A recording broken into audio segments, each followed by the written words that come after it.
आज का हमारा टॉपिक है जीन इंटरेक्शन में। एक लास्ट टॉपिक बचा था हमारा, जीन इंटरेक्शन में एक लास्ट टॉपिक बचा था। जीन इंटरेक्शन में कौन सा टॉपिक बचा था? प्लियोट्रोपी है ना, प्लियोट्रोपी भाई, ठीक है।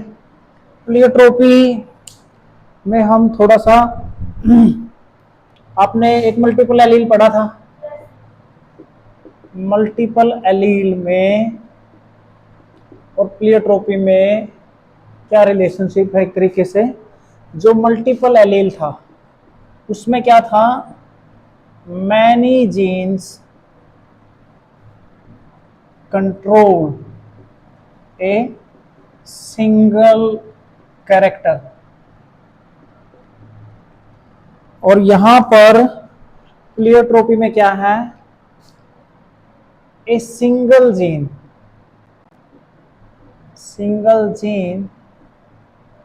Control many characters.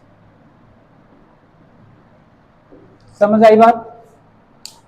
कंफ्यूज नहीं होना है।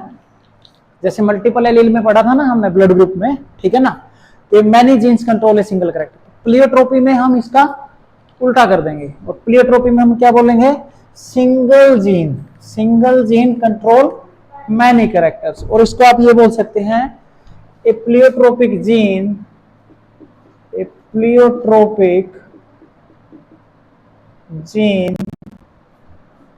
Show its influence on many traits। ये कई सारे ट्रेड्स के ऊपर इफेक्ट तो डालेगा, बट इसका जो पर्टिकुलर कैरेक्टर है उस पर इसका इफेक्ट ज्यादा रहेगा, ठीक है ना। Show more evident effect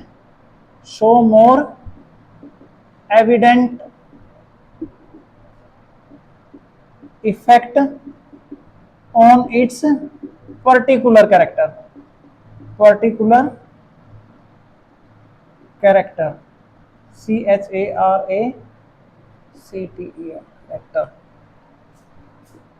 and less evident influence on other characters controlled by it। ठीक है, जैसे मान लो एग्जांपल है हमारे पास, एग्जांपल किसका है हमारे पास? एग्जांपल हमारे पास है स्वीट पी का। एग्जांपल है स्वीट पी। इसमें इसका एविडेंट इफेक्ट तो रहेगा फ्लावर कलर इस पर क्या रहेगा? इसका मेन इफेक्ट रहेगा। लेकिन साथ में ये क्या करेगा? इसके सीड कोट के कलर को पर भी प्रभाव डाल देगा, और इसका जो आपका लीफ की एक्जिल है, ठीक है ना, लीफ की जो एक्जिल है, एक्जिल ऑफ लीफ, उस पर भी अपना थोड़ा बहुत इफेक्ट डालेगा, ठीक है ना। और दूसरा एग्जांपल इसका क्या है जो बहुत महत्वपूर्ण है? वो है आपका सिकल सेल एनीमिया,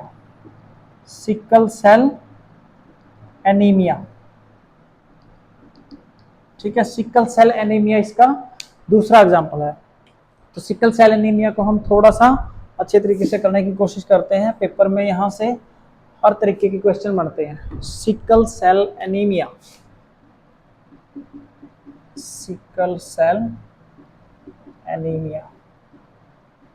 अब यहां सिकल सेल एनीमिया में क्या होता है? सिकल सेल एनीमिया में इफेक्ट किस प्रकार से आएगा? Here it alter the type of haemoglobin from normal HbA to HbS। इसने क्या किया? हीमोग्लोबिन के टाइप को चेंज कर दिया। समझ में आई बात? अब जब हीमोग्लोबिन का टाइप चेंज हुआ तो यहां से क्या हुआ? इससे क्या हुआ, deficiency of oxygen supply, oxygen की सप्लाई की डेफिशिएंसी हुई।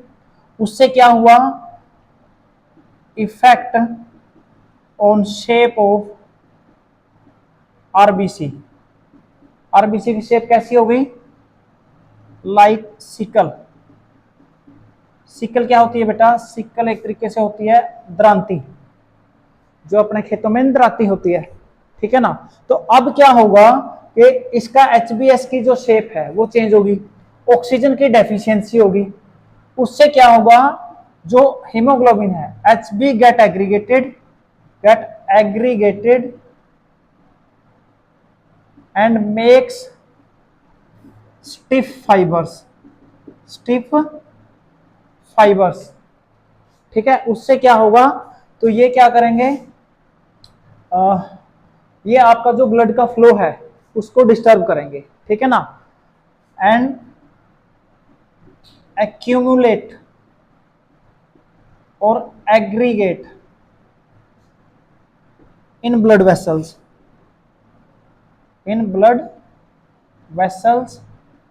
And reduce the blood flow. अब ब्लड फ्लो रिड्यूस हो जाएगा तो इसके इफेक्ट आएंगे, हेडेक आएगा, टायर्डनेस आएगी, ठीक है ना। और इससे आपका बाद में क्या हो जाएगी, डेथ भी हो जाएगी, क्योंकि ऑक्सीजन सप्लाई नहीं जा रही है, ऑक्सीजन पर्टिकुलर सही जगह पे जितनी पहुंचनी चाहिए उतनी नहीं पहुंचेगी, तो क्या होगा, तो इसमें डेथ भी हो जाएगी, नोजिया हो जाएगा, ठीक है ना, कुछ और बीमारी हो जाएगी, एक दो और, ठीक है। तो यहाँ प्लियोट्रोपी का मतलब क्या हुआ, a single gene control many characters, एक ही जीन है लेकिन उसका इफेक्ट जो है, जो उसका स्पेसिफिक कैरेक्टर है उस पर मेन इफेक्ट होगा, और जो बाकी कैरेक्टर हैं उन पर उसके साइलेंट यानी कि सामान्य से इफेक्ट आएंगे।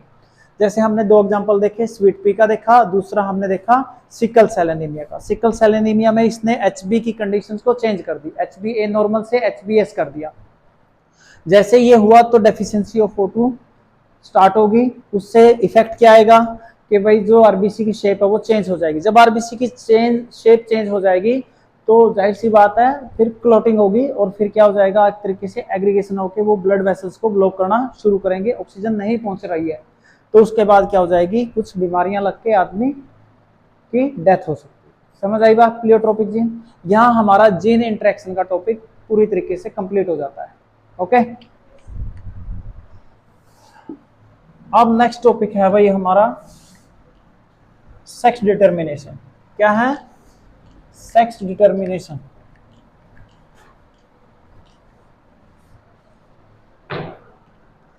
अब हम देखते हैं सेक्स डिटर्मिनेशन। ओके, तो सेक्स डिटर्मिनेशन का मतलब क्या है, सबसे पहले एक दो डेफिनेशंस हम देखते हैं, उसके बाद हम आगे बढ़ते हैं। सेक्स डिटर्मिनेशन में सबसे पहले डेफिनेशन है गोनोक्रोनिज्म। गोनोक्रोनिज्म, ठीक है। गोनोक्रोनिज्म क्या होता है बेटा, गोनोक्रोनिज्म में हम देखते हैं व्हेन वी biologically,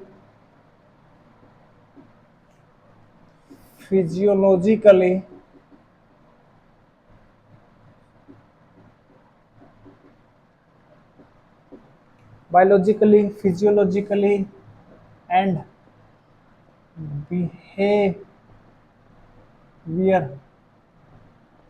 behaviorally, ठीक है ना, differentiate the egg producing organisms and sperm producing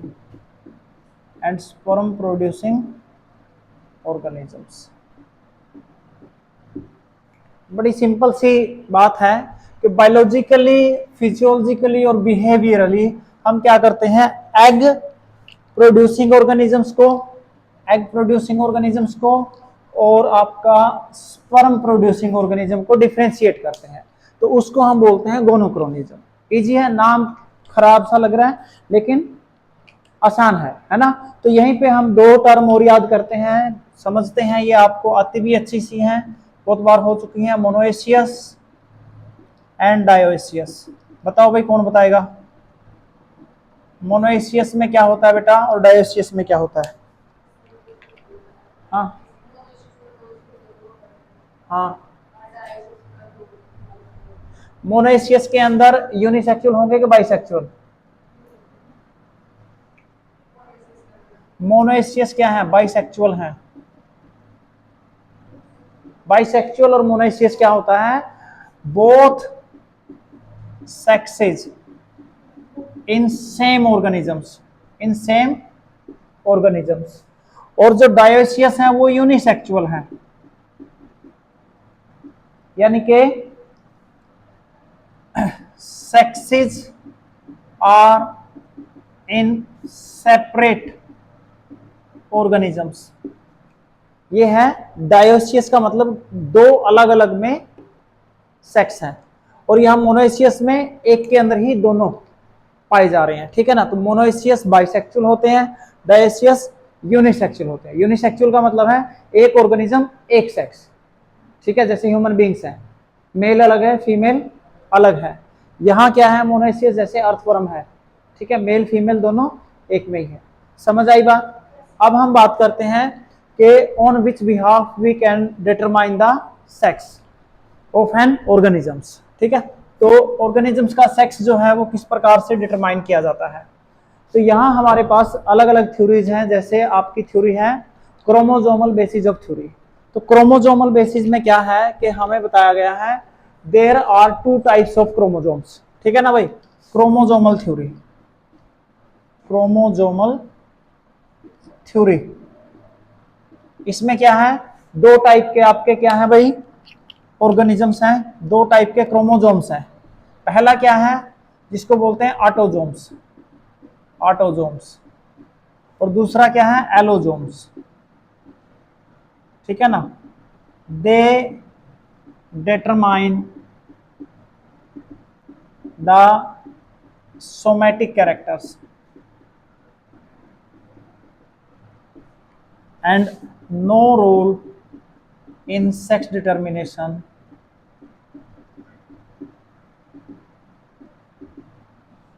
एलोजोम्स क्या है, also called sex chromosomes, sex chromosomes, and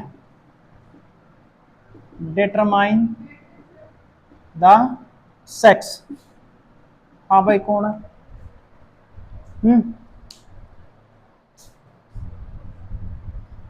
ठीक है बेटा, कौन सी क्लास के हैं? ठीक। हाँ भाई, ऑटोजोम्स हैं। ऑटोजोम्स क्या करते हैं, सोमैटिक कैरेक्टर्स को ही डिफाइन करते हैं। एलोजोम्स क्या करते हैं, सेक्स क्रोमोजोम्स हैं, और ये क्या करेंगे, सेक्स को डिटरमाइन करेंगे। अब इसी के बिहाफ पे हम देखते हैं यहाँ पर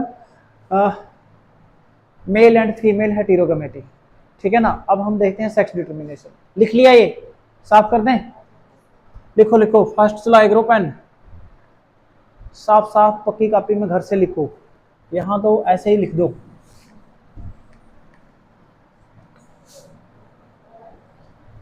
हाँ भाई ओके। अब हम देखते हैं बेटा गैमेटी,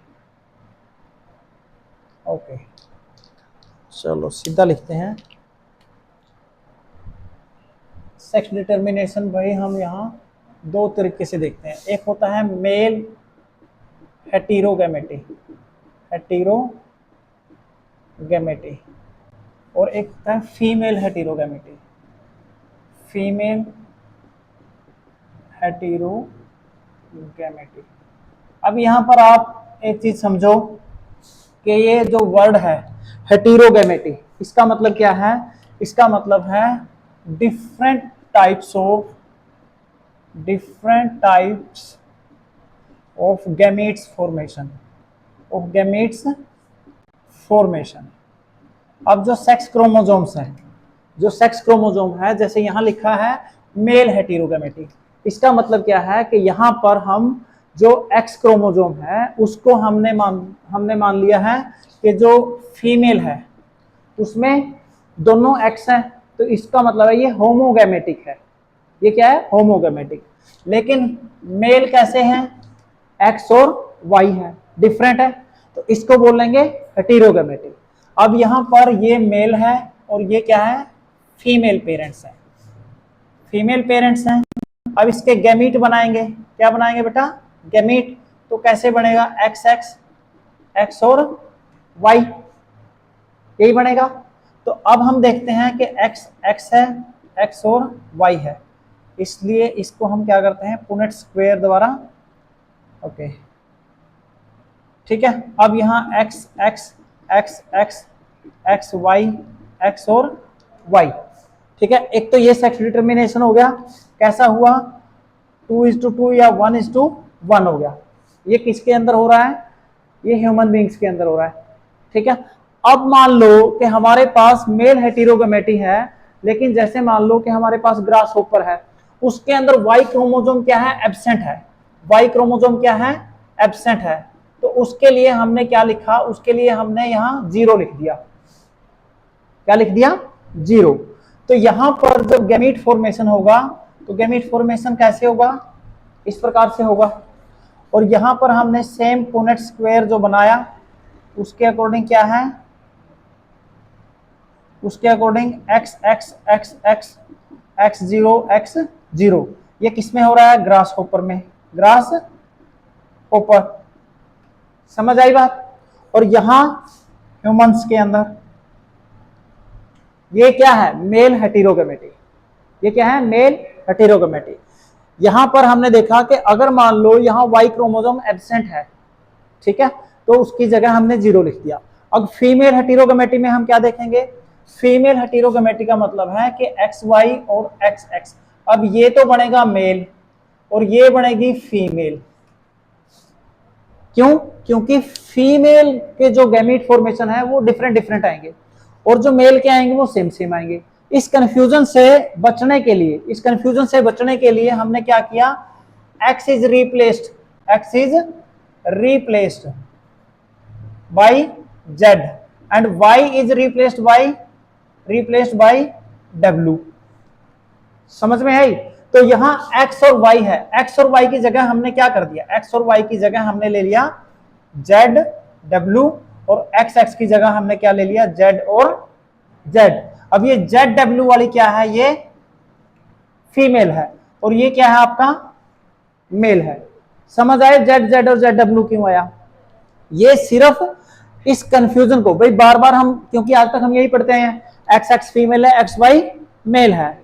अब हम उल्टा कंफ्यूज ना हो इसलिए हमने x को z से और y को w से रिप्लेस किया। तो अब यहां हम क्या देखते हैं? इस केस में हम इनके गैमेट बनाते हैं, ठीक है, z w और यहाँ z और z, पुनेट स्क्वायर हम बनाते हैं। यहाँ z z z w z z और z w। तो इस तरीके से सेक्स डिटर्मिनेशन हो रहा है। अगर मान लो कि यहां पर क्या होता है कि भाई आपका जो W है, ठीक है ना, वो एब्सेंट होता है, ठीक है, तो हम कैसे करेंगे? तो हम करेंगे Z0 और ZZ, ठीक है। तो यहां पर हमने फिर से गैमीट फॉर्मेशन किए और उसके बाद आपका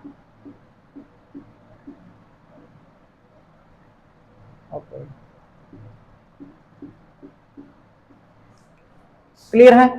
तो ये हमने क्या देखा कि on the behalf of heterogametic और होमोगैमेटिक, ठीक है। इसके बाद हम नेक्स्ट स्टेप पे क्या पहुंचते हैं कि हमारे पास एक और थ्योरी आती है, उसको बोलते हैं हम जेनिक बेंडिंग इनहेरिटेंस, ठीक है, जेनिक बैलेंस थ्योरी। कौन सी है? Genic balance theory. उसमें क्या आता है? ये एक तरीका था जिसमें सेक्स डिटर्मिनेशन होता है। अगला तरीका जो है वो दूसरी थ्योरी दी गई है, वो है जेनिक बैलेंस थ्योरी। कौन सी थ्योरी है? Genic balance theory. इस थ्योरी में क्या होता है?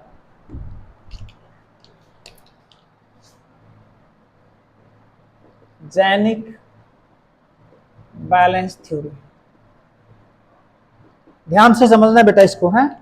जेनिक बैलेंस थ्योरी में हमने क्या देखा है, सेक्स इज डिटरमाइंड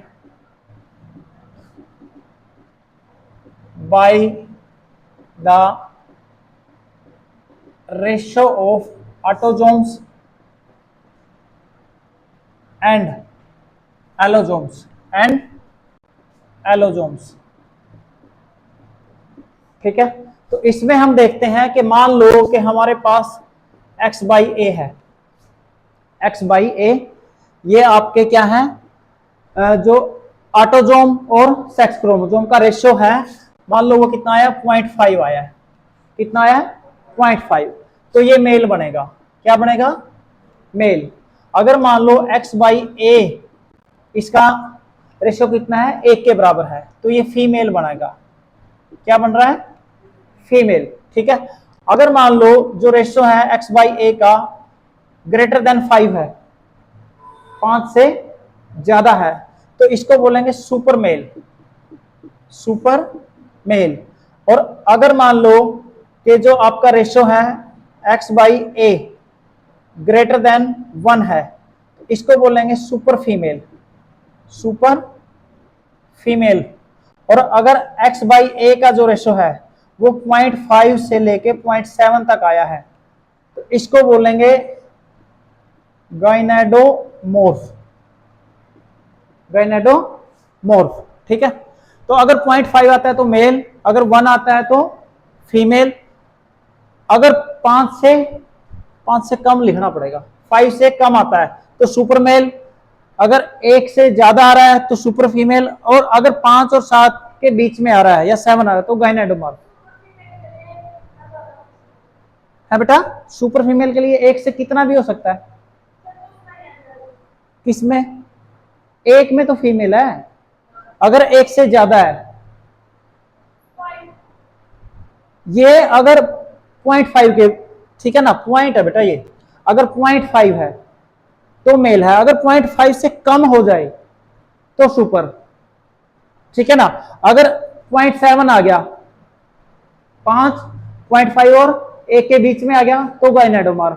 तो गाइनेडोमॉर्फ में भी क्या बोलेंगे हम, इसके अंदर क्या होता है, ये कहां हो रहा है, ये हो रहा है ड्रोसोफिला में, ड्रोसोफिला मिलेनोगैस्टर, मिलेनोगैस्टर में। ठीक है, जिसको बोलते हैं फ्रूट फ्लाई। क्या बोलते हैं, फ्रूट फ्लाई। अब गाइनेडोमॉर्फ में क्या होता है, having half side character of male and exactly half side of female. इसको बोलेंगे जेनिक बैलेंस थ्योरी, यानी कि ऑटोजोम और एलोजोम का जो रेशो है उस पर डिपेंड करता है कि सेक्स क्या होगा, किसके अंदर होती है, ये ड्रोसोफिला मिलेनोगैस्टर के। क्लियर हुई। अब हम देखते हैं सेक्स डिटर्मिनेशन में एक्सटर्नल फैक्टर क्या क्या यूज होते हैं, एनवायरमेंटल फैक्टर क्या क्या हो सकते हैं। ठीक है,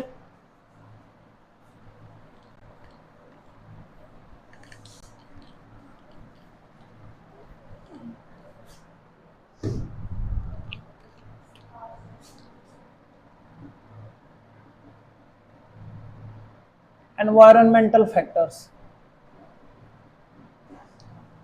एनवायरमेंटल फैक्टर के अंदर क्या है भाई, एनवायरमेंटल फैक्टर के अंदर जैसे हम देखते हैं, मेन रेप्टाइल्स देखते हैं।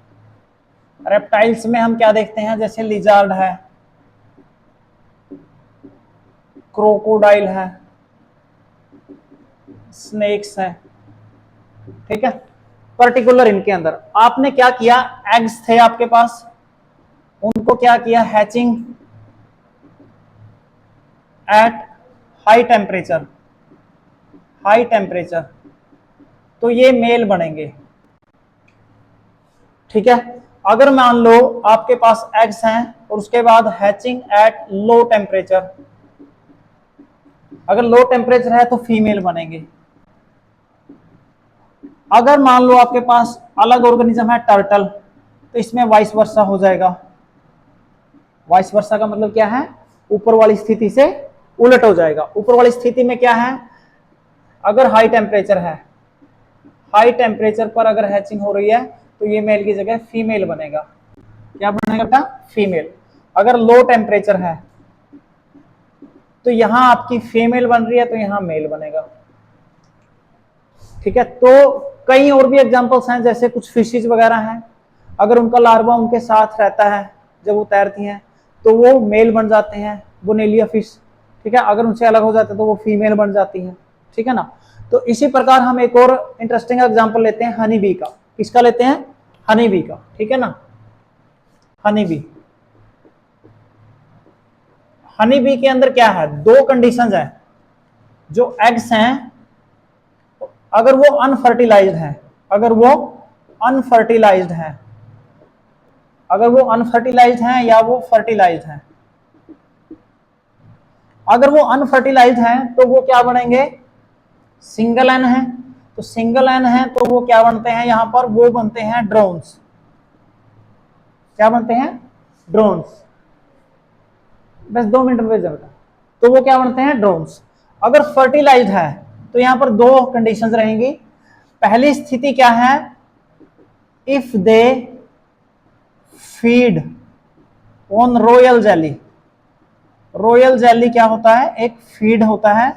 जो लार्वे उनको खाते हैं वो तो क्वीन बनते हैं, और जो खाते हैं बी ब्रेड, बी ब्रेड जो मक्खियों का छत्ता है ना, उसी में कुछ बनता है मटेरियल, उसको बी ब्रेड बोलते हैं।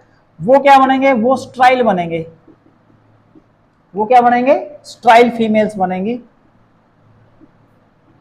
ठीक है, जिसको हम वर्कर बोलते हैं, जिसको हम क्या बोलते हैं, वर्कर्स बोलते हैं। तो ये एक तरीका है जो किसके अंदर होता है, हनी बीज के अंदर होता है। अगर एग फर्टिलाइज हो गया तो दो चीजें होंगी कि वो खा क्या रहे हैं। अगर वो अच्छा रॉयल जेली खा रहे हैं तो क्वीन बनेगा, अगर वो बी ब्रेड खा रहे हैं तो वो वर्कर बनेंगे। अगर वो अनफर्टिलाइज है, जैसा आपने पढ़ा है ना पार्थिनोकार्पी, ठीक है ना, विदाउट फर्टिलाइजेशन, तो वो ड्रोन बनेंगे। तो वो क्या बनेंगे, ड्रोन बनेंगे। समझ में आई। यहां हमारा जो टॉपिक है सेक्स डिटर्मिनेशन वो कंप्लीट होता है। क्लियर है भाई, कोई डाउट, कुछ भी, सिमरन सब समझ में आ गया, कुछ भी नहीं आया, बता आ गया, ओके।